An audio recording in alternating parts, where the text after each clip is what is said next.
আটকে রাখা হয়েছে। কি তার বিরুদ্ধে অভিযোগ? কেন বেগম জিয়া বন্দী?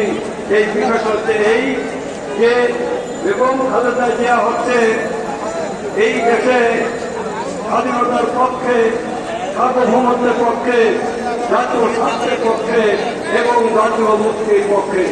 বেগম খালেদা জিয়াকে আটকে রাখার কারণ হচ্ছে আধিপত্যবাদী শক্তির বদল হলকারী বর্তমান এই ক্ষমতাসীন আওয়ামী লীগ সরকার তাদের বন্ধুদের খুশি করার জন্য, তাদের স্বার্থ খুশি করার জন্য একজন দেশপ্রেমিক জাতীয়তাবাদী নেত্রী সমকালীন পৃথিবী গণতান্ত্রিক আন্দোলনে এবং খালেদা জিয়ার যে ত্যাগ এবং তার যে কষ্ট তাকে সেই কারণে আটকে রাখা হয়েছে।